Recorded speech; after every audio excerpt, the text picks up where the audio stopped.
ঘুমানোর আগে একটি আমল করলে আপনার আমলনামার মধ্যে 1000 সওয়াব লিপিবদ্ধ করা হবে। সুবহানাল্লাহ। আপনি কি চান না আপনার আমলনামার মধ্যে 1000 সওয়াব লিপিবদ্ধ করা হোক? আপনি যদি চান তাহলে এই আমলটি আপনি করুন। এই যে আমরা রাত্রিবেলা যখন ঘুমাতে যাই, আমাদের প্রায় মানুষের হাতের মধ্যে স্মার্টফোন থাকে।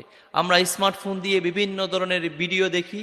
তো ভিডিও দেখতে গিয়ে কোনো আমলের ভিডিও, কোনো ভালো কথার ভিডিও যদি আপনার চোখের সামনে পড়ে যায়, আপনি যদি সেই ভিডিওটা শেয়ার করে দেন, সেই শেয়ার করার পরে এই আমলটা যতগুলো মানুষের চোখের মধ্যে পড়বে এবং যতগুলো মানুষ এই আমলটা শিখে নিজের জীবনে বাস্তবায়ন করবে, তারা আমল করে যে সওয়াবের অধিকারী হয়েছে, আপনি একটা শেয়ার করে সেই সওয়াবের অধিকারী হয়ে যাবেন। অতএব আপনাদেরকে বলছি, আপনারা রাত্রিবেলায় কিংবা দিনের বেলায় যখন ফেসবুকিং করেন, ইউটিউবিং করেন, আবার টিকটকের মধ্যে বসে ভিডিও দেখেন, আপনার চোখের সামনে যদি কোনো আমলের ভিডিও পড়ে যায়, কোনো ভালো কথার ভিডিও পড়ে যায়, সেটা আস্তে করে শেয়ার করে দিবেন। শেয়ার করার দরুন আপনার কি হলো?